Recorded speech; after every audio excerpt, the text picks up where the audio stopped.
beloved Boss Mike Cervera.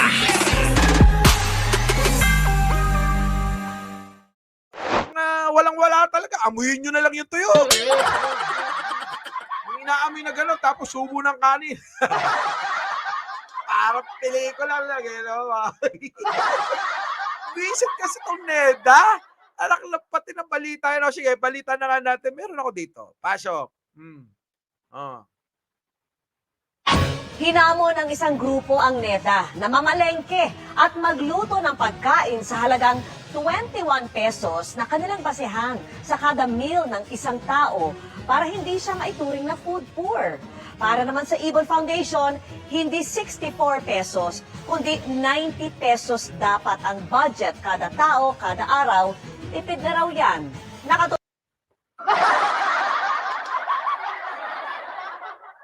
Pwede siguro. No. O pwede yun. Mukhang pwede yun. Yung 91 pesos sa isang araw. Pwede yun, ha? Pwede. Sa akin nga, 50, isang kainan.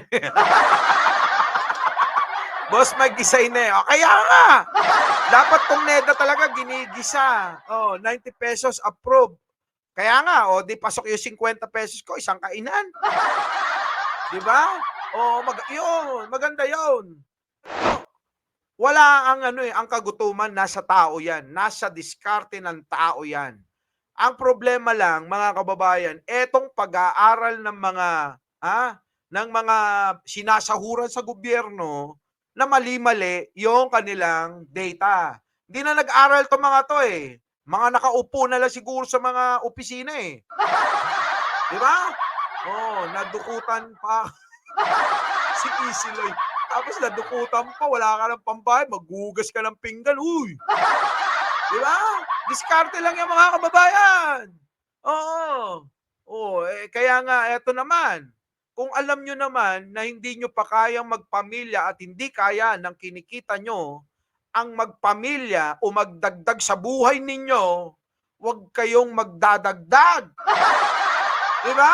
Sikapin muna ninyo na kumikita na kayo. O kasi karamihan naman sa mga tao, yung mga nagiging successful at kumikita ng marami.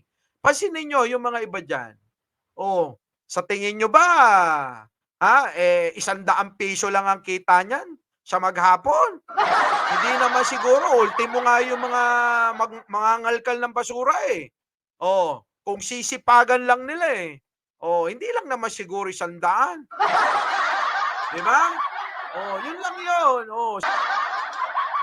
Ay, nako. O, sige, tuloy na natin tong balita na to ng Neda. Tutok si Maki Pulido.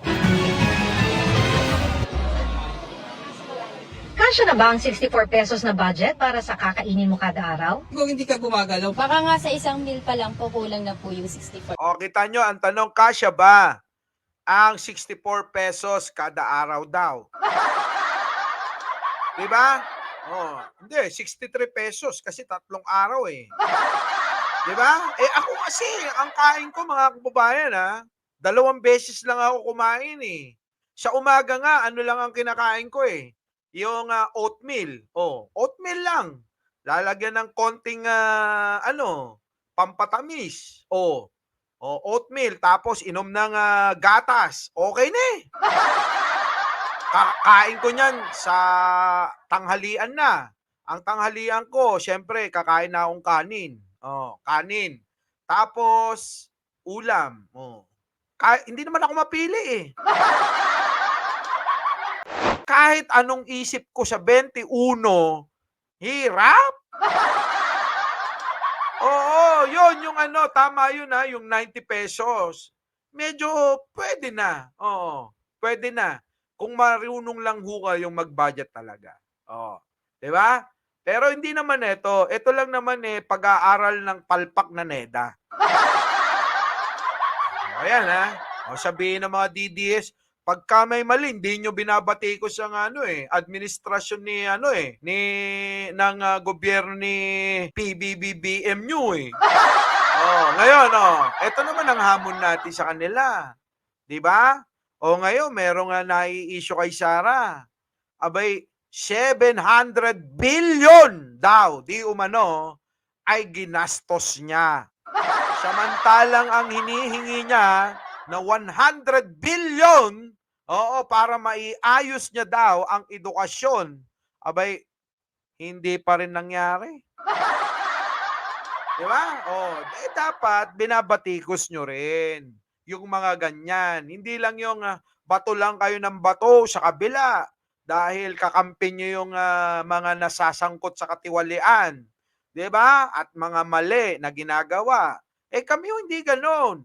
Kapag may mali sa gobyerno, sinasabi nga namin sa inyo, batikusin natin para maitama nila. Di ba?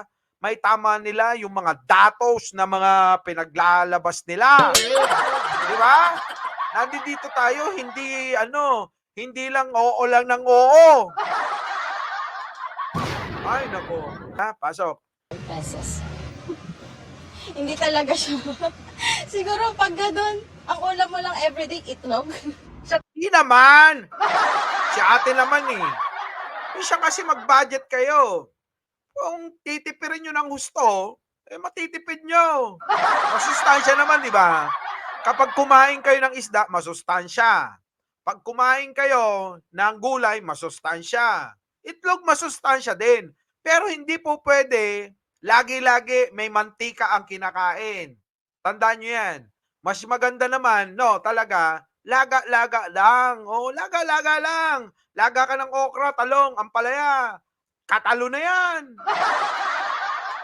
Di ba? O kaya mangalkal ka ng pagpag. Uy! Ayan, si Bam Aquino ba yan? Pasok. Shoutout sa inyong lahat. Opo, Pasok! Kwenta ng National Economic Development Authority o NEDA, sa budget na 64 pesos kada tao kada araw, hindi ka na maituturing na food poor o nagkukuha. Alak ka! Ayan ganyan lang masarap na kain, mga kababayan. Yung nagkakamay ng ganyan. Oo. Lang sa pagkain. Nasa 21 pesos yan sa bawat meal. Batay daw yan sa pinakamurang mabibiling masustansyang pagkain na iluluto sa bahay. Sa rekomendasyon ng Food and Nutrition Research Institute, ang almusal, isang itlog, kapeng may gatas at kanin. Isang itlog, kape, tsaka kanin. Ayun dinengdeng the best. Sa totoo lang pag nagdinengdeng kayo, alam niyo yung dinengdeng? Kabatiti, number 1. Kabatiti. Talbos ng saluyot. Sitaw. Sitaw, yung kung merong talbos ng sitaw, pwede pa. Tapos, lagyan nyo na rin ng ampalaya. Naku, napakasustansya. Diba? Okra. Nako, pakulo na kayo ng tubig. Tubig lang, luya, at saka sibuyas. Lagyan nyo ng konting-konting asin lang. Asin lang, konti lang na asin. Wag masyado, baka mamaya magkano naman kay sa bato, sakit kay sa bato. Magkano lang yun? Sabihin mo na, 10 pisong saluyot, 10 piso, 10 piso. Hindi mo mauubos yun sabihin mo na, 2 kain na yun. Masustansya pa. Tapos lagyan mo na rin ng GG, piniritong GG, ay okay na. Isang kanin, hindi tatagal ng 3 oras sa tiyan mo. Yan na nga. Di ba? Totoo yun. Sige. Hindi pa umabot sa buksit ko yung 21 pesos na budget. Depende yan. Kung malaking tao kayo. Kung kayo, di ba? Malaking tao, mataba, matakaw, hindi talaga. Hindi talaga abot. Pero sabi ko nga, tama yung ng ibon na yung data ng ibon. Yung ibon ba yun? Yung ng survey. Di ba? Tama yun kasya yung 90 pesos . Ang kilo pa lang ng karneng baboy nasa 300 pesos na. 50 pesos per kilo naman ang pinakamurang commercial rice. Sinubukan namang magluto sa bahay ng housemates na sila Ella at Early. Pero lumalabas daw na mas mahal pa kasi kailangan bumili ng gasol, cooking oil, recado at iba pa. O, totoo yun. Sa totoo lang, totoo yan. Yung magluluto kayo sa bahay, gasol. Sa amin kasi electric eh. Kaya hindi kami bumibili ng gasol. Oo. Induction yung aming ginagamit. Tapos, magluluto ka ng kailangan mo mantika, toyo, paminta, suka, bagoong, ang dami, no? Daming kailangan. Yung mga iba, bibili pa ng betchin, bibili pa ng, MSG. Paano magkakasya? Pagalingan na lang ito. Ano kaya?